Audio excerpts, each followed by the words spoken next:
Parents would identify with this one. If your teenager is glued to her phone, do you sometimes feel like chucking the handset in the trash? If yes, you aren't alone. Parents are indeed worried about the disproportionate number of hours that children spend on phone, and even more about their safety and mental health. After all, social media can be a great way to connect, but let's face it, there's a dark side to it too. So are these tech companies to blame for the risks our kids face online? Before we get into that, watch this video. Senator, I think I've already answered this. I mean, these Well, are try serious this again. issues. Will you take personal responsibility? Senator, I view my job and the job of our company as building the best tools that we can to keep our community safe. Well, you're failing at that. Well, Senator, we're doing an industry-leading effort. We build AI tools nonsense. Your product is killing people. Will you personally commit to compensating the victims? You're a billionaire. Will you commit to compensating the victims? Will you set up a compensation fund Senator, with your money? I think these are with your money. Senator, these are complicated Yes, issues. no, that's not a complicated question, though. That's Senator, a yes or no. Will you set up a victims' compensation fund with your money, the money you made on these families sitting behind you? Yes or no?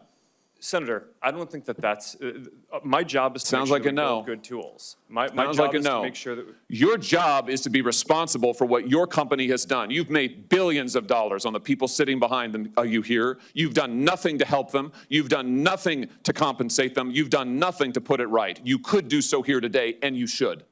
That's Meta CEO Mark Zuckerberg apologizing to parents at a US Senate hearing for the harm that his social media platforms, Facebook and Instagram, caused to their children. The kids had taken their own lives after being extorted for money by sexual predators they found online. Social media can be addictive. It can lead to anxiety, depression, and even sleeplessness. On top of that, it's full of unrealistic portrayals that can mess with the self-esteem of children. Cyberbullying is a major risk. Children and teens often become victims of this online harassment. Predators target children on social media, they sexually exploit them, extort money, and even sell them drugs.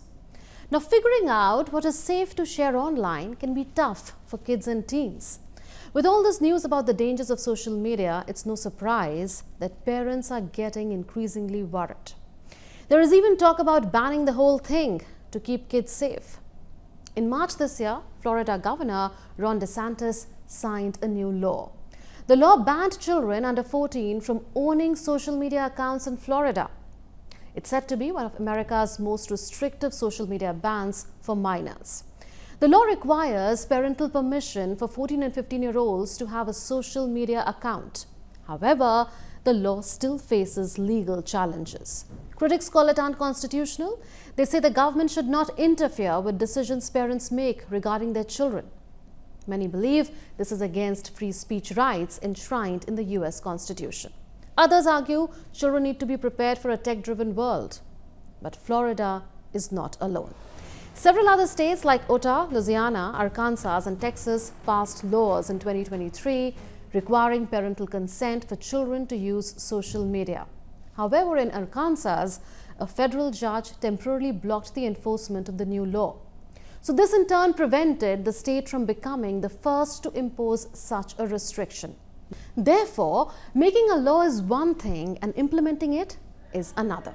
In May 2023, the US Surgeon General Vivek Murthy raised red flags about social media and kids. That warning sparked a big push for action. Over 30 US states, including California and New York, have filed a lawsuit against Meta Platforms Inc. That lawsuit accuses Meta of intentionally designing addictive features on Facebook and Instagram for children. These features, according to the states, are worsening a mental health crisis among the youth. What's more, the states also accuse Meta of violating children's online privacy laws by collecting their personal data without parental permission. But Meta isn't alone. Social media platforms like TikTok, Snapchat, and YouTube are facing hundreds of similar lawsuits. Earlier this year, US senators grilled CEOs of the biggest social media companies of the world. What you can see is Decode CEO Jason Citron, Snapchat CEO Evan Spiegel, TikTok CEO Shuzi Chu, ex-CEO Linda Yaccarino, and Meta CEO Mark Zuckerberg. Senators accused the companies of having blood on their hands for failing to protect children from escalating threats of sexual predation on their platforms. We make careful product design choices to help make our app inhospitable to those seeking to harm teens. X has zero tolerance towards any material that features or promotes child sexual exploitation. Lawmakers held the hearing to address concerns of parents and mental health experts that social media companies care more about making money than protecting children on their platforms. Businesses target children because they are impressionable. They can be easily influenced at a young age, and so businesses can build brand loyalty that can last a lifetime. For these tech companies, attracting younger users presents a potential advantage in securing advertisers. These advertisers may find value in reaching a growing audience who might continue to engage with their products as they mature.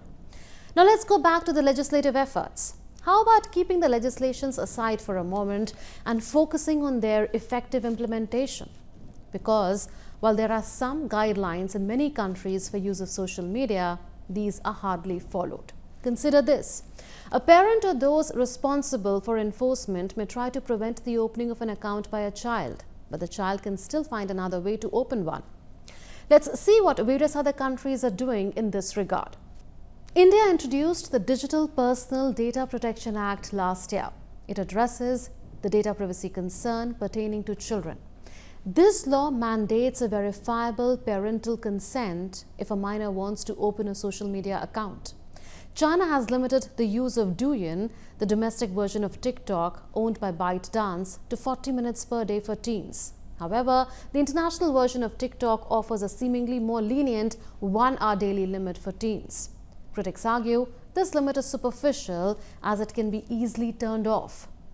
Well, Europe's going the school route.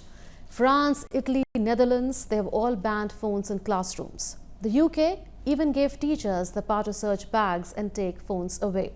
But what about outside school, at home, on holidays? That's where things get tricky, right? So social media is a powerful tool, but it needs to be used responsibly.